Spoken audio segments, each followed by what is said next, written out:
You're staring at the ceiling again. It's 1 in the morning. The house is a tomb, and you are wide awake.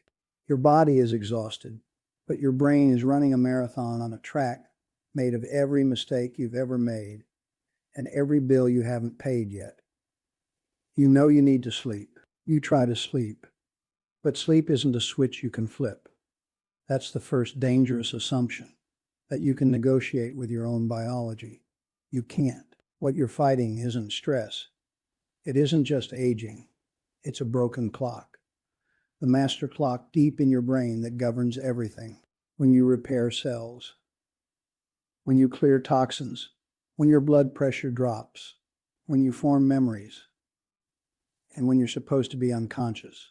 That clock is drifting. It's telling your body it's 8 p.m.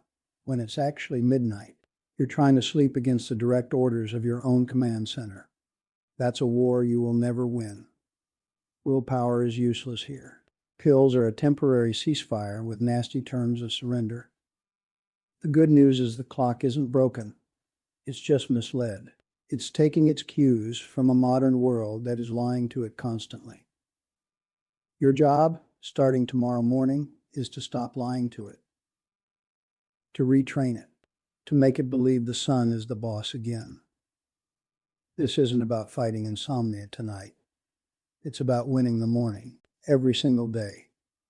Because the signal you send your brain in the first hour you're awake determines whether you'll be staring at that ceiling 16 hours later. That's the leak. You're bleeding sleep because you're starving your clock of the one thing it needs to reset. Light, not the dim, sad light of your kitchen. Real light, bright light, the kind that says, in no uncertain terms, that the day has begun. You've been trying to fix the symptom in the dark. The cure happens in the light. So your clock is misled. Good. That means it can be corrected. Now we identify the liars. The 3 modern signals that are overriding the sun and convincing your brain it's a different time than it really is. Disruptor number 1 is light, but not how you think. Everyone talks about blue light at night.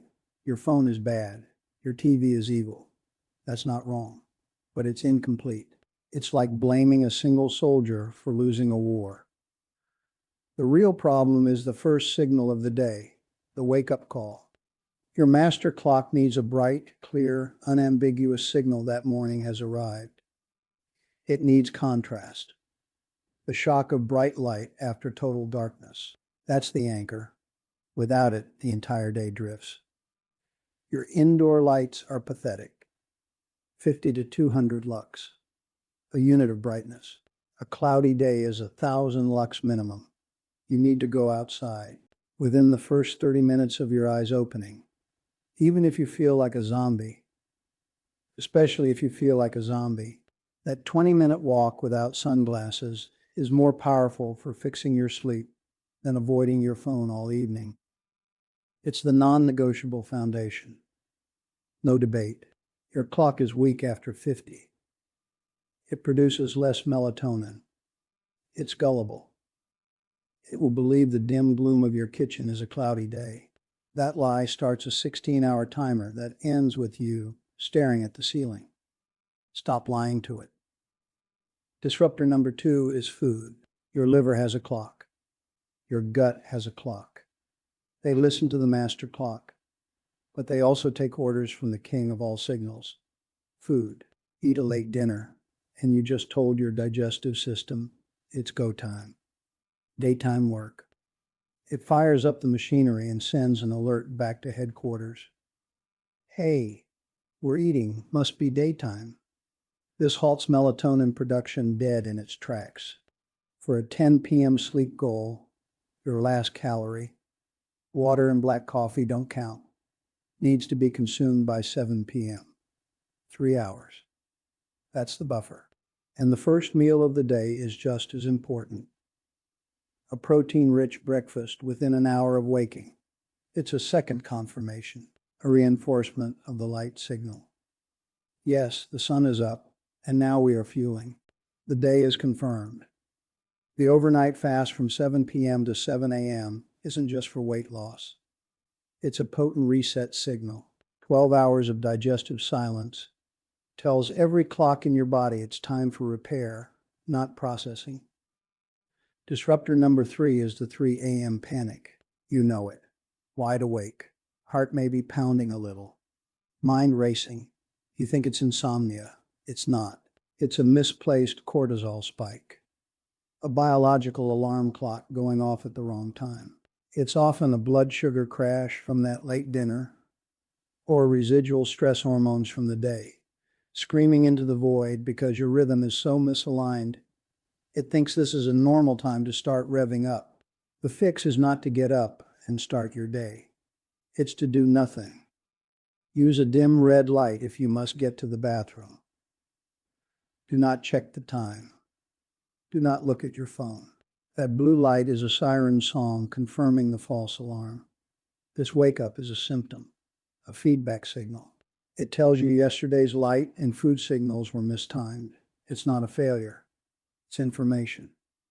Now, you understand the why. The liars.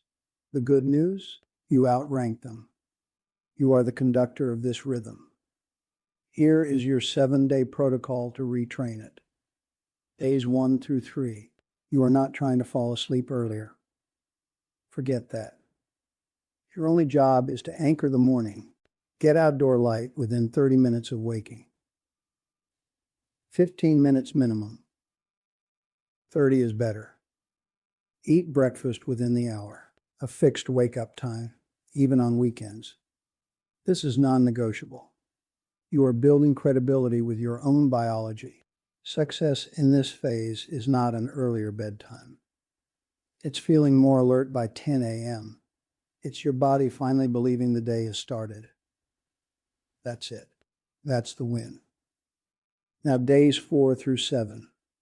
The pull. Your morning signal is strong. Your clock finally trusts you. Now you gently pull the entire cycle earlier. At 8 p.m., you dim the house. Overhead lights off. Lamps on. This is the signal of dusk. At 9 p.m., screens off. If you must use one, get a pair of blue blocking glasses. They look ridiculous. They work. Your last meal was at 7. The kitchen is closed. Your body is now in the fasting repair window. Then you move your bedtime. Not a huge jump. 15 minutes earlier every other night. You don't force yourself to sleep. You just get into bed. In the dark. Your body will follow. Because you've pre-scheduled the melatonin release with the darkness and the fasting. You've set the stage. The actor arrives on cue. This is the system working. That 3 a.m. wake up, it will start to fade because you're no longer setting off that misplaced alarm. The protocol is a chain.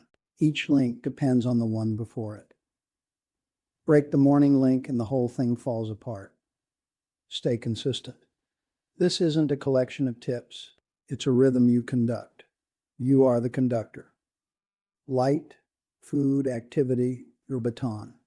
That alertness at 1 a.m., that's not a personal failing. It's a biological echo. The direct result of a weak morning light signal 16 hours prior. The solution was never to fight the alertness in the dark. It was to win the morning in the light. You have the schedule. It starts tomorrow. Not with a struggle at bedtime, but with a walk at dawn. You're not helpless. Your sleep isn't broken. It was just misled. Now you know how to lead it. If you want to make the light management easier, especially in the evening, I've linked to a couple of tools in the description that I've found actually help. Simple things that enforce the rules without you having to think about it. But the protocol works with or without them. The power is in the consistency, in the stubborn daily decision to tell your body the truth about what time it really is. You stare at the ceiling to learn. You walk in the light to fix it.